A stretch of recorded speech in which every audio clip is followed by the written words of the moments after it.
Nós continuamos a falar do atentado na Maratona de Boston, que deixou 3 mortos e mais de 100 feridos. Esse ataque trouxe de volta o pesadelo do terrorismo e provocou o reforço da segurança nas grandes metrópoles americanas. No supervigiado aeroporto de Boston, um avião que vinha da Filadélfia foi esvaziado às pressas por causa de um pacote suspeito que não pertencia a nenhum passageiro.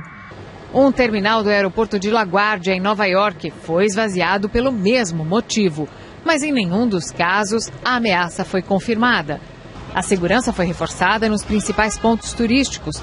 O prefeito Michael Bloomberg recomendou que todos fiquem em alerta, mas pediu que ninguém mude a rotina. Bloomberg garantiu a realização da Maratona de Nova York, marcada para novembro. Na capital, Washington, a segurança foi reforçada nas principais avenidas. A Casa Branca, com bandeira a meio mastro, está isolada. 2 passageiros que conversavam em árabe foram retirados hoje de um voo que ia de Boston para Chicago.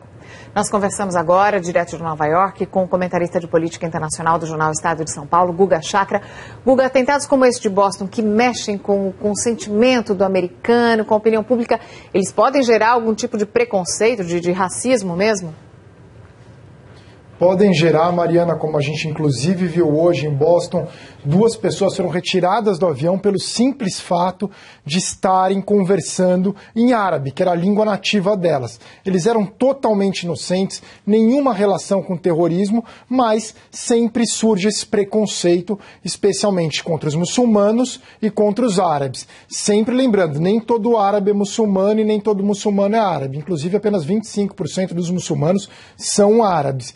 E esse sentimento cresce muito depois de episódios como atentado, como houve depois do 11 de setembro, houve em 93, no World Trade Center também houve no 11 de setembro, e desde o 11 de setembro não ocorriam atentados nos Estados Unidos, mas houve 2 tentativas, uma no Times Square em 2010 e outra no final de 2009, no Natal de 2009. E realmente nesses casos foram pessoas de origem muçulmana.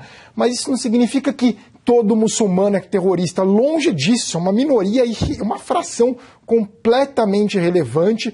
O grosso da comunidade muçulmana, praticamente todos os muçulmanos nos Estados Unidos, não tem relação nenhuma com o terrorismo. No 11 de setembro, inclusive, nenhum americano estava envolvido, nenhum americano de origem muçulmana estava envolvido. A comunidade islâmica aqui nos Estados Unidos já condenou duramente o atentado em Boston, sempre lembrando que não se sabe quem realizou esse atentado até agora. O próprio presidente Obama deixou isso claro, não sabem o motivo, não sabem nada. Portanto, tem que tomar muito cuidado, mas infelizmente nesses momentos crescem o preconceito. E a Universidade Duke, na Carolina do Norte, publicou um relatório pedindo para as autoridades sempre deixarem clara essa questão, tentando diferenciar. Por incrível que pareça, o George W. Bush, que muita gente critica, depois do 11 de setembro, ele tentou que sempre deixar claro que a comunidade islâmica nos Estados Unidos não tinha relação com aquele atentado. E o Obama também em outras ocasiões, como depois do Times Square e também depois do episódio em Detroit, deixou isso claro. Mas é sempre assim, depois que tem um atentado, aumenta o medo, isso é natural, as pessoas começam a achar que atentados são mais comuns do que realmente são. Para surpresa de muita gente, a década com o maior número de atentados terroristas nos Estados Unidos foi a de 70, não foi a década passada, e a década passada, depois do 11 de setembro, foi muito mais segura do que nos anos 90. Não houve atentado. Foi uma década bem segura aqui nos Estados Unidos. É sempre bom colocar essas questões. Mas um ponto a ser levantado é que o atentado em Boston, apesar do número de vítimas fatais ser pequeno, 3, o número de feridos é um dos maiores da história dos Estados Unidos, ficando atrás só do 11 de setembro e de Oklahoma City nos anos 90. E tem alguns feridos muito graves mesmo. Guga, agora, quais são os outros efeitos psicológicos que atentados como esse da Maratona de Boston podem gerar na população? Além desse preconceito que aflora, que se manifesta muito rapidamente, que outros efeitos psicológicos dá para se perceber?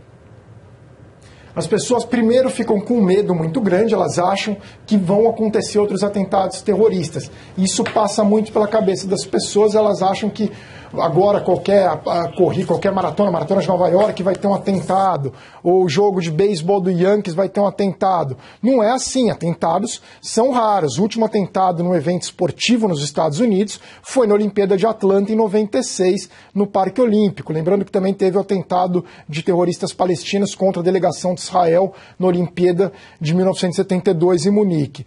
Mas, segundo uma pesquisa também da Universidade Duke, esse medo começa a diminuir com o passar dos dias, porque as pessoas prestam muita atenção nos atos de heroísmo, seja dos médicos, do corpo de bombeiro, dos policiais, e também quando as autoridades demonstram estar preocupada com a segurança. Por esse motivo, existe um aumento no reforço da segurança. Isso é tanto para prevenir os atentados terroristas, como também para acalmar a população e, como o Bloomberg disse, o prefeito de Nova York, para as pessoas seguirem com a vida normalmente. Aqui em Nova York hoje foi praticamente normal. Em Boston vai demorar mais um pouco, mas o governador, o prefeito, o Menino, o sobrenome dele é Menino, ele já está tentando também voltar a vida ao normal na cidade.